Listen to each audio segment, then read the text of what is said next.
असलामुअलैकुम जनाब सजनों प्यारे बेलियो तो की हाल है और सब खैर है। अच्छा अज यार ना बड़ी एक इंटरेस्टिंग वीडियो है कि उनकी वजह है कि असी VFD नू रीसैट करने VFD रीसैट हो जाती लेकिन फॉल्ट फिर भी नहीं खत्म होंदा।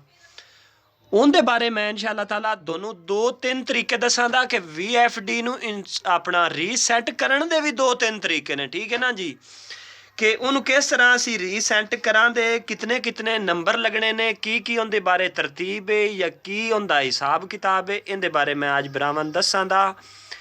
अच्छा सब तो पहले असी करने जी की करने जिस टाइम रीसैट करना है ना असी जाने पी जाने जीरो दे विच, ठीक है ना जी। पी जीरो दे विच जाके ते असी जीरो दे विच इंटर हो गए, असी P17 जाने, ठीक है ना जी। सॉरी इत्थे जाने जी 17 च, ठीक है। अस 17 चले गए, असी उत्थे की हुंदा लिखिया आया 0, असी कर छड़ने 1, असी समझने भी साडी VFD रीसैट हो गई है। लेकिन ये रीसैट हो जाती है इस तरह नहीं हुंदी, ठीक है ना। VFD रीसैट इतना की हुंदी है कोई अपना तुसी यही समझ लो बई जिमें एक बारी स्कैन नहीं करीदा मोबाइल नू, ठीक है ना, कोई थोड़ा बड़ा साफ हो जाता है। लेकिन इनके तीन चार पॉइंट ने मेन पॉइंट जेडे P2 दे PE दे PB दे, ठीक है, और उस तो बाद PE दे, ठीक है ना जी। इस इन चीज़ों मेरे गौर नाल लफ्ज़ां सुन लो, ठीक है। P2 PE ते PB, ठीक है ना जी। ये सैटिंगा नहीं फिर भी मतलब ये अपनी जगह ते रहिंदियां, ठीक है। ये अदल बदल नै हुंदियां, ठीक है, इन्हां नूं खुद करना पौंदा है, ठीक है ना जी। अच्छा इनके बारे हुण मैं तुहानूं दसना भी इनू किस तरह असी कर सकने, ठीक है ना जी। अच्छा कोई फॉल्ट आ जाता है किसी किस्म का एनी1, यानी कि जिवें समझ लो OC1 का फॉल्ट U का फॉल्ट आ जाता है, ठीक है ना जी। वो किस तरह सी वो भी इहदे नाल तकरीबन ख़त्म हो जाता है, ठीक है।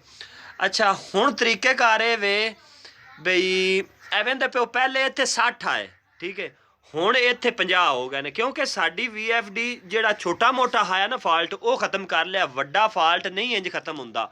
वड्डा फॉल्ट किस तरह खत्म होना है या उस मुड़ एक गल है जिस टाइम तुसां वो ला कर लेना है ना, ठीक है ना जी, वो सैटिंग उस टाइम दोनों दोबारा तो सारी सैटिंग करनी पौनी है, ठीक है। तो उनके वास्ते मैं तुहानूं दसना भी वो सैटिंग असी किस तरह करनी है या सॉरी रीसैट असी किस तरह करना है, ठीक है ना जी। P0 दे विच असी इंटर हो गया, ठीक है। असी जाना फिर 17 च, 17 जाके इनू डेटा इंटर कर इत्थे 0 नहीं 0 लिखा है अगे कीता सी असी 1, ठीक है। हुण असी 2 करना है, ठीक है। हुण जिस टाइम असी डेटा इंटर करांदे ना हुण सारियां सैटिंगां चेंज हो जासन, ठीक है। तो जिस टाइम असी जनाबे अली इनू कर देना 2 ते, ठीक है। कुछ VFD दे विच रीसैट दा 16 च हुंदे ने तरीकेकार, कुछ हुंदे ने कुछ जिहड़ियां हुण जिवें 7 साल पुरानी है, ठीक है ना VFD, ए न्यू है 2023 अपना 22 मॉडल है, ठीक है ना जी। इस तरह इनका कोड है जिहड़ा PE दा अपना 63128, इनका कोड है 74,721, ठीक है ना जी। ये VFD के कोड भी चेंज हो जाते हैं, ठीक है ना जी। अच्छा हुण इनका तरीकेकार है कि ये असी डेटा इंटर किया ये नहीं ना हो रही, हुण इस होना है 16 दे विचों, ठीक है ना जी। ये 16 दे विच सन जाना ए वेंदे पे। अच्छा ए हुण असी P16 दे विच चले गए हैं, ठीक है ना जी। P16 दे विच असी कीता है उस वक्त हो गई है, ठीक है। अच्छा ए हुण हो रही है, हुण असी की करना है, हुण असी इनू रन की कमांड देनी है, ठीक है। रन की कमांड दे के उस इनू एक्सैस कर रही है, ठीक है ना जी, वो इन चैक कर रही है, ठीक है। उस बाद हुण ये जनाबे अली ओके हो गया, ठीक है। ये साडी VFD टोटल यानी कि इनकी हुण सैटिंग हो गई है अपने हिसाब नाल। जिहड़ी अगे मोटर लगी है भावें तुसां 2 दी लाई है भावें तुसां 4 दी मोटर लाई है, उसने एक्सैस करके सारी नू उसने चैक कर लिया, ठीक है ना जी। VFD नू रीसैट करन दे 2-3 तरीके ने, ये मैं तुहानूं 2 दस्से ने, एक तरीका होर है।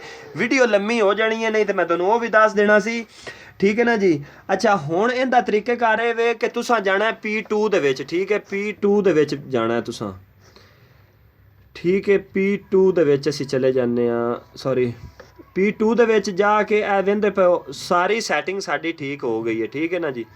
3400 ਚੱਕਰ ਨੇ, ਠੀਕ ਹੈ। 240 ਵੋਲਟ ਮੋਟਰ ਦਾ ਕਰੰਟ ਹੈ, ਠੀਕ ਹੈ। 10 ਹਾਰਸ ਪਾਵਰ 220 ਦੀ ਮੋਟਰ ਹੈ, ਠੀਕ ਹੈ, ਲਾਈ ਅੱਗੇ ਤੇ 220 ਵੋਲਟ ਚ ਯਾਨੀ ਕਿ ਕੀਤੀ ਹੈ ਮੋਟਰ, ਠੀਕ ਹੈ ਨਾ ਜੀ। ਐਵੇਂ ਦੇ ਟੋਟਲ A to Z ਠੀਕ ਹੋ ਗਿਆ, ਠੀਕ ਹੈ। इतना है कि काम ਹੁੰਦਾ है। अपना बहुत सारा ख्याल रखो।